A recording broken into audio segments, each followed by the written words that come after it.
Hey there everyone, and welcome to the Brianna Christine podcast.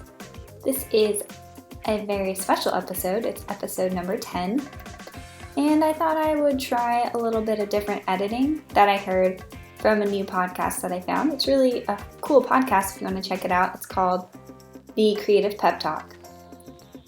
And the interview style is going to be a little different, where you're going to hear a little bit from our guest Cedric, and then you're going to hear a little bit of me talking about my side of why I kind of brought up the questions I asked him, and it's just a little different, so let me know what you think about it, and I hope you enjoy. Just to give you a little bit of background, Cedric is a freelance illustrator. You can see his website on cedricstudio.com. I found his course called Freelance Tips and Tricks, Be Your Own Boss on taught-by-a-pro.com, which we talk about more in our interview. And after the course, I had a couple of questions for Cedric, and he was just super sweet about getting back to me right away about some questions I had. And I knew he was going to be a great person to talk to on the show because he's been doing freelance illustration for about 15 years. With one of his main clients being Hasbro. In this first part of the interview, Cedric talks about what it's like to be a freelance illustrator, how we as freelancers can go after the big clients, a little bit about what it's like to start out, and then some advice for new freelance illustrators or designers or anyone that's just starting to break into the freelancing world. It's a lot of fun. They're just like anybody else, really. It's just nice people and good to work with. But it's you get a little better projects sometimes. It's a lot of fun. I feel very fortunate. That's the big question, isn't it? How do we land a big fish? I wish there was like a silver bullet thing I could just say, do X, Y, and Z, and big clients will flock to your door. All I can say is what I did. For me, I've been doing this since late 90s. I started freelancing, so it's been over 15 years. It took me quite a few years before I started to get some bigger clients. If you do good work and promote yourself well, and if you are professional and build a reputation for being reliable and producing, quality work under tight deadlines and doing that consistently, and just being easy to work with, being a friendly person who's helpful, that stuff is just a lot more important than talent. I mean, talent is important too, but I think some artists will just work on getting their portfolios perfect and hope that that's all it takes. And I think to a lot of clients, especially bigger clients, the other two things, being reliable and professional and easy to work with, are just as much, if not more important than the portfolio. I went to 6 years of art school, and my last year in art school, I started doing some freelance for some local companies. And then I had to work part-time jobs for another 2.5 years after that while freelancing on the side before I had enough clients that I could kind of let those part-time jobs and then just do freelance. I was driving school bus and working at an art supply store and trying to freelance in my in-between hours. And even then it took a while longer before I had enough, where I felt stable, where work seemed to come in pretty consistently. And not that I've ever gotten to a place where I can just sit back and not promote myself and not keep trying to grow the business and drive forward, but it's a long process to kind of build up to. I'm still trying to kind of figure out what works exactly. It's kind of a target, what things that used to work a few years ago. And so at first everybody, just having a website was cool, and that made you stand out. And then everybody got into email, and for a while email promotion was really big. But then, as we know now, email has been way overused. Everybody hates email. Art directors especially. I do email promotions, but I have a relatively focused list that I try to send only to people that are interested in. But it's more of a way to kind of keep in touch with people. But then these portfolio websites popped up at first were really great, where you could pay a few $100s or more a year and you'd get featured on these portfolio websites. And the idea was an art director could go there and see lots of talented illustrators and pick someone they liked, and you would get some jobs from that. But then more and more of those types of sites popped up, and artists got better at marketing themselves, and those websites weren't as special as they used to be, and so that kind of dried up. And now what I'm doing currently is kind of a combination of, I've got my email mailing list. It's all people that I've built a relationship with in some way or another, or who've expressed direct interest in my work. And then I try to do cold calling a few times a month still. I do a lot of social networking, and then I also do, I'll even do sketch cards where I do drawings, personal drawings that I'll send to clients I'm trying to reach out to, or past clients I've done work for in the past, to send them something personal in the mail to try and kind of show them, hey, I'm really thinking about you. Here's a personal drawing. That can really stand out. Sometimes direct mail now, I think, is sort of making a comeback. I've heard from other artists who say they do postcards and they get more of a response from that because nobody else does it. Everybody else does email and internet. And so if you actually get something in the mail, it kind of stands out. First of all, I would make sure that your work is good, and be humble enough to accept criticism and critiques from people in ways that you need to improve. I would say, have some money set aside because it's going to take you a while to build up the clients that you need.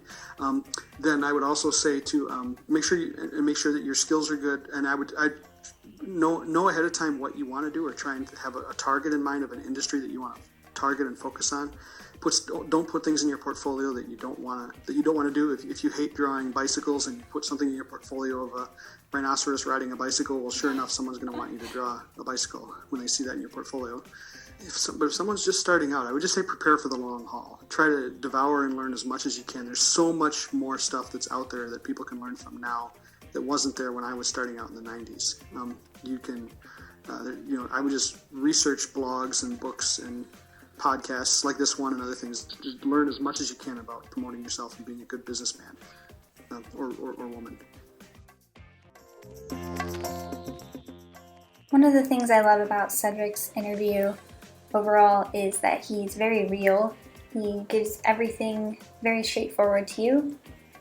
So it's really cool to hear his journey and how it took him a couple years to get off the ground as a freelancer, and how now he can work with awesome clients like Hasbro. And in this next part of our interview, we talk about what it's like to feel that desire to want to be a freelancer. He talks a little bit about the state of freelance and the concept of horizontal and vertical marketing, which is personally my favorite part of the interview. Personally, because I always struggle with, how do I know when I'm supposed to be expanding my skill set, and how do I know when I'm supposed to dig down deep and get really good at one thing? I think so, yeah. When I was in high school, I lived in a small town, but this guy who was a freelance illustrator at the time moved from New York to our sleepy little town in Minnesota, and my art teacher set up a meeting with him, and it was the first time I'd met somebody who did artwork for a living. And he had this really cool studio. He had a separate building in his backyard that was just his studio, and with its own plumbing and everything. It was really nice, and he just really inspired me. He was like, wow, you can really make a living at this. And I just thought that would just be the coolest thing ever.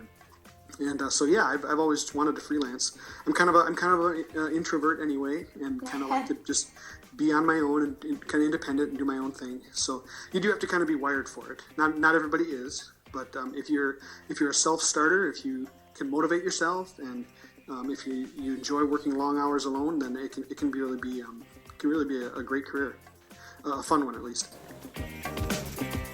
Yeah, I think if I said that freelancing is a guaranteed stable career, that would be totally not true. I mean, it is, in one sense, yeah, it can be very unstable, and in one sense you're always unemployed. You're always looking for more work. The key, I think, is that if you can get enough good clients that you enjoy working with, who pay you a reasonable fee and will come back to you periodically for more work. If you could get several of clients like that built up, then you can enjoy some steady success in that. But it is a struggle. It's not like a lot of jobs. There's not as much job security as there is in other careers. But there's also a lot more excitement and a lot more variety. Here's my take on it. Other people will give you different answers, but there's kind of two ways to look at it. There's horizontal marketing and vertical marketing. And one way to approach running a business is like horizontally, where you say, I'm going to go in all directions and just kind of put my radar out there and just kind of rotate around and see who needs help. And then if I ping on something, then I'll do that job. And if it's someone needs a logo, well, I'll try and do that. And if someone needs a comic strip drawn, I'll try and do that. And if someone needs a children's book illustrated, I'll try and do that. You can do that. And a lot of freelancers will start out that way. And there's definitely some benefits to that. You get a lot more work that way. You can stay busy easier. You get a lot more variety. But some of the downsides is the quality of clients can be really unpredictable, and the budgets are often smaller. You might wind up doing a lot of things that you decide you don't like or aren't a good fit for you. And so you're sort of a jack of all trades and master of none. It's real easy to fall into that trap. The other downside of it is you don't really stand out. It makes it harder for the big clients to notice you because you kind of have a generic, bland visibility. You're just out there just doing a little bit of everything, which means you're not really doing a lot of anything. And then there's vertical marketing, where you just put your finger on the map and say, I'm going to plant my flag here, and I'm just going to stay in this one spot, whether it's, comic books or animation, character design, or illustrating children's books, or doing this one thing, and I'm going to just do this one thing, and I'm just going to do it really well, and I'm going to build like a little tower going up vertically of awesomeness, where I'm going to stand out taller than everybody else in this one area, and I'm just going to focus on people who need this one thing. One of the downsides is you really limit yourself in how much work you can get, but the type of work you get will be better because people will say, see, that person is an expert in that one area. If I need this one thing, I'm going to go to that person, and I will pay extra to get somebody who's an experienced professional expert in that area who's going to do a really great job at that one thing. A lot of the bigger clients tend to look for those type of people. I think a lot of freelancers will start out doing the horizontal thing, and then a lot of them will transition more to something vertical. And I actually have probably 3 or 4 kind of vertical posts in the ground, so to speak. One of them is doing concept work in the toy industry. But then I also, I still like to do cartooning, animation, character design. I've tried to do some of that. So I have 3 or 4 of these flags, and I'm still kind of playing around. For about as long as I can remember, I have always wanted to be an artist. And when I was about in junior high, I used to tell people that I was going to have my own art business. And I didn't know how I was going to do it. I just knew that I wanted to be my own boss. So when I came across Cedric's course on taught-by-a-pro.com, How to Be Your Own Boss, I was automatically interested. In this part of the interview, we talk about different ways you can make income as a freelancer, but specifically Cedric's success in making passive income, which is something I've been interested in since I listened to Pat Flynn's Smart Passive Income podcast, which is another podcast I listen to in my free time. And specifically, Cedric and I talk about his success with his Kickstarter campaign for his ebook. Tom Bancroft, he's created this website called taughtbyapro.com, which is it's got all these courses for artists. A lot of it's learning how to animate or how to draw certain things or how to do comics a certain way. But then I have a course on there called Freelancing Tips and Tricks. I think it's about 2 hours long, a kind of lecture broken up into snippets, just going through a lot of the businessy stuff that I've learned over the course of my freelancing career, stuff that I've learned that seems to be working in terms of promoting myself and getting better clients and being more professional and talking to clients about money and all these issues that they don't really teach you in art school. But for $10, for 30 days, you can watch an entire course as many times as you want for as long as you want. You can comment if you have questions. You can post a question, and I'll try and respond to it as quickly as I can.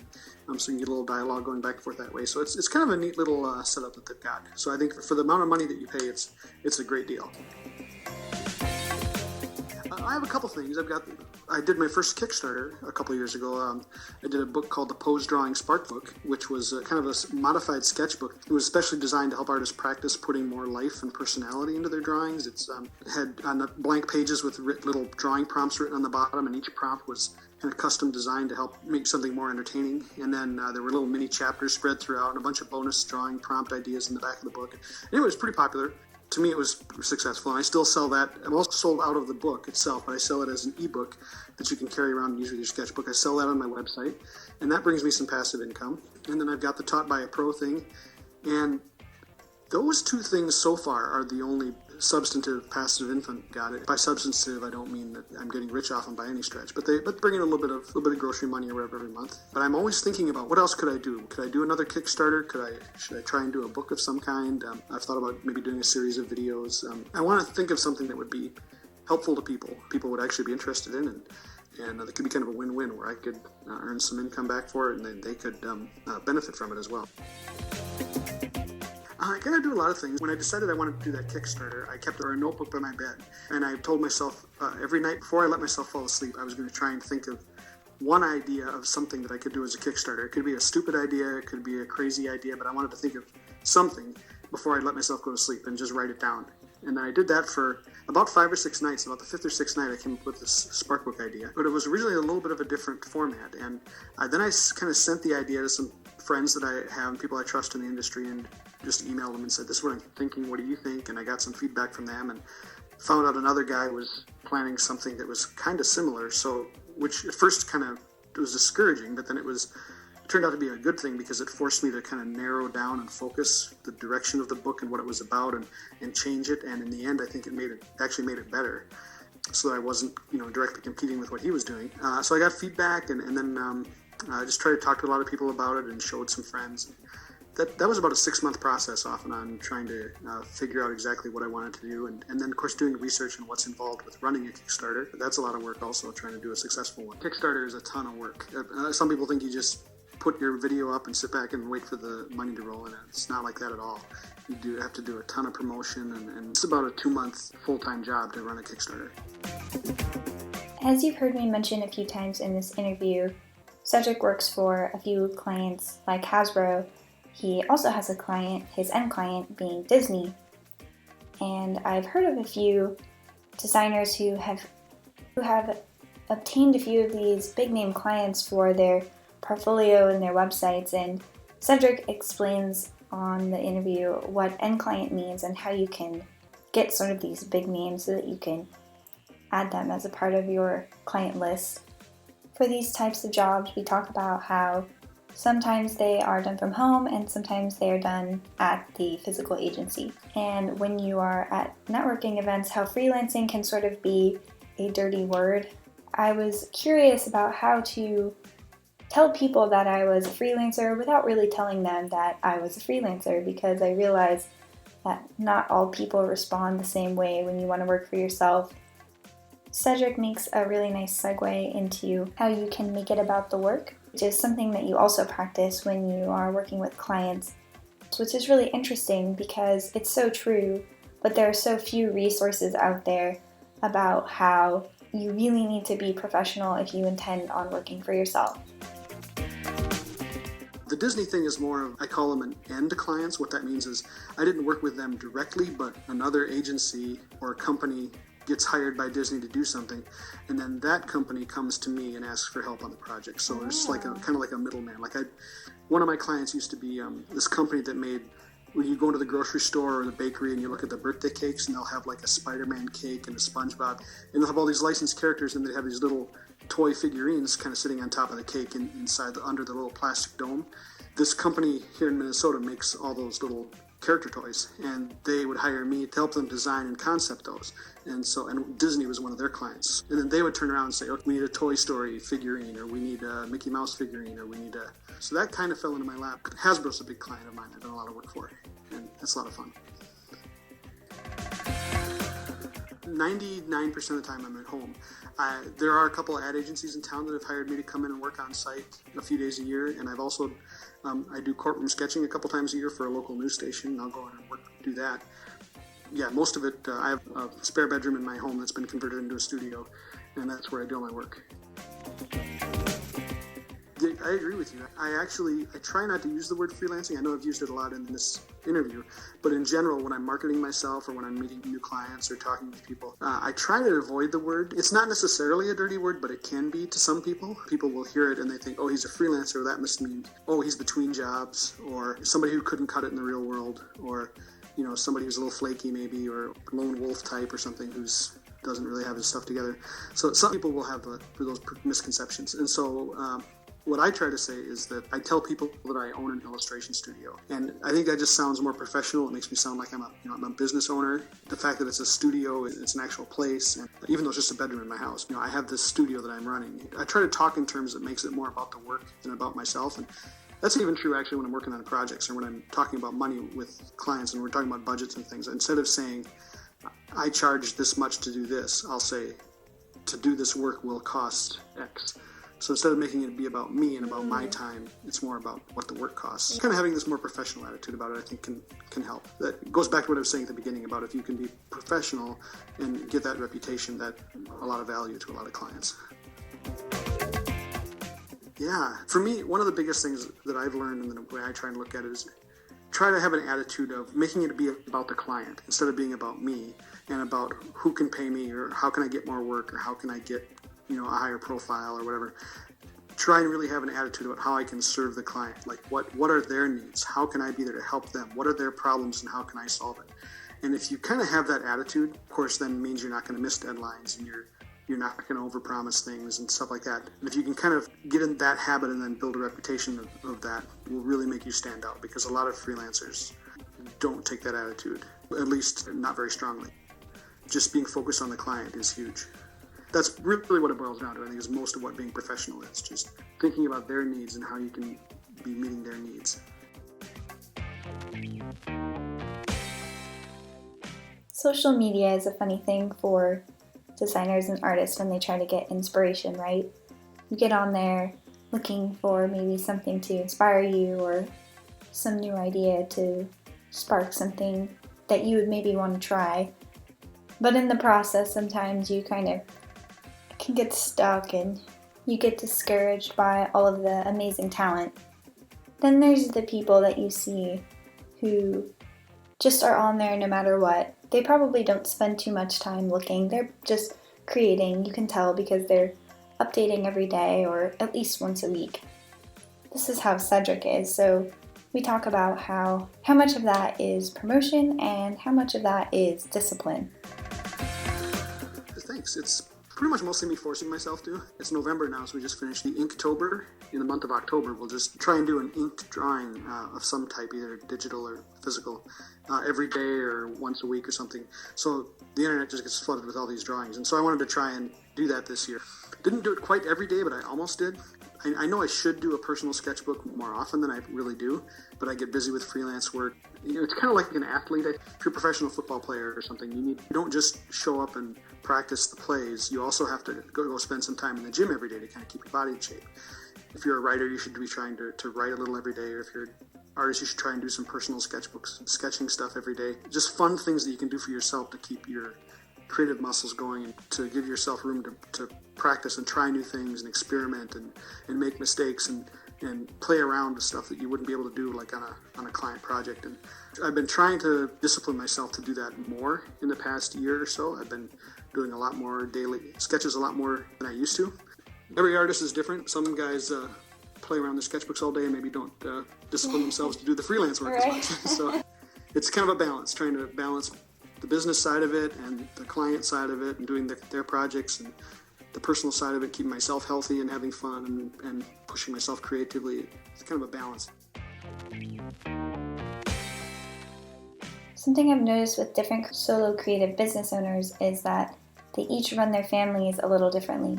Some of them choose to have no families, some of them have their spouses working with them in their own business, and some of them, like Cedric, can even be the sole breadwinner for their whole family, even if they have kids.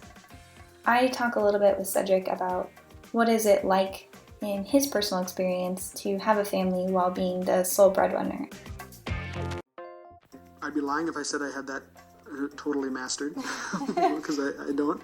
I have a very understanding, wonderful wife. She's a stay-at-home mom right now. I've been supporting the family, although our youngest is going to be in school next year, and we're going to have her go do some more work to bring in some extra income. But in the meantime, because I'm the sole breadwinner, I have to work a lot of hours. I try really hard to make sure that my kids get some good quality time with me throughout the week and on weekends, and give my wife a day off every weekend if I can. Friday night to Saturday afternoon is pretty much my time with the kids. trying to go to the gym and keep myself healthy. But it is a struggle because one of the things about freelancing is it's very unpredictable when you're going to have to work. And it's very common, especially with the type of stuff I do. I'm kind of the guy they call when they're in trouble. So I'll get a call from a client who's like, it's Friday afternoon and we have this presentation on Monday morning and we're supposed to have this stuff done and we fell behind, or we hired somebody that didn't work out, or for whatever reason, we need this done by Monday. Can you do it? And so suddenly I have to work. So that makes it a little trickier, but then I can also take off on a Tuesday afternoon if I want and spend some time with my kids, or do fun things like that. So yeah, it's still something I'm trying to figure out. And I think people who work regular jobs probably have that struggle too. There's always things that come up. Family is a priority. It's very important. I really do believe that. And now that I've got kids, I think it's hugely important that their dad be around and be available to them. So I'm still trying to figure out what that looks like for me, but I do think that's very important.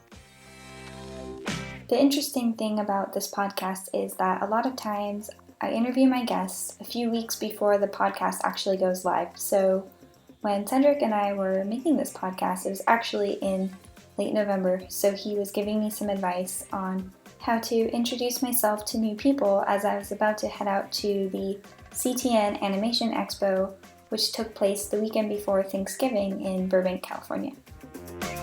That's a great question, because that is a big thing I had to overcome too. I'm introverted and I'm not really shy, but I'm very introverted. I don't like making small talk. I like to just kind of be by myself and in my own little silent brain and most of the day. And talking to people, especially that you admire, is really scary. Or talking to new clients, for that matter, trying to make calls.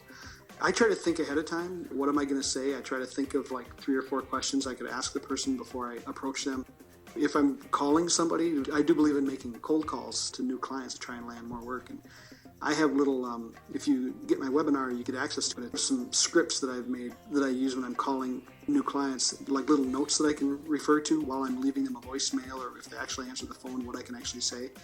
I think just kind of planning that out ahead of time and having in your brain at least a rough outline of what you want to say will really help take a lot of the pressure off.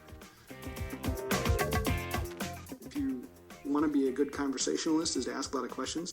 Like when I'm at networking events, I try to ask people things more than I talk myself. And then the funny thing is, most people, if you just sit there and ask some questions and let them talk, then when you leave, they'll think that you're a good conversationalist.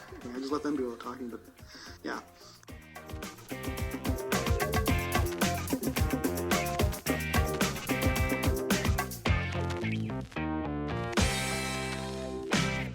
Okay, thank you for joining me on this special 10th episode of the Brianna Christine podcast.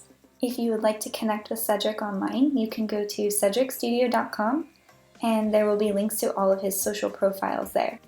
If you like the style of the show, please let me know by letting me know on either Facebook or Instagram. You can find me on Facebook at facebook.com/BriannaChristineDesigns. And I have been thinking for a while that I would like to change the name of the podcast. The name was never meant to be my name forever. It was sort of a temporary solution until I discovered what I found the most interesting to make my topics on. And I've really found that I just love talking to all different types of creatives and how they work in their business. And currently I am going to be working on changing the name of the podcast to be called The Creative Calling. It is not going to probably happen until next year because I've already recorded a few episodes past this as calling it Brianna Christine Podcast.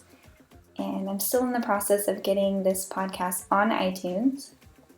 So while I'm figuring out that process, it will still be called the Brianna Christine Podcast. But if you'd like to start to show your support for the new name of the podcast, I will be posting little podgrams on Instagram. They're going to be short little 15-second clips with the best parts of all of the previous episodes. And that's going to be on Instagram at creative.calling. So go ahead and check that out and support the show. Thank you all for listening, and I can't wait to see you in the next episode.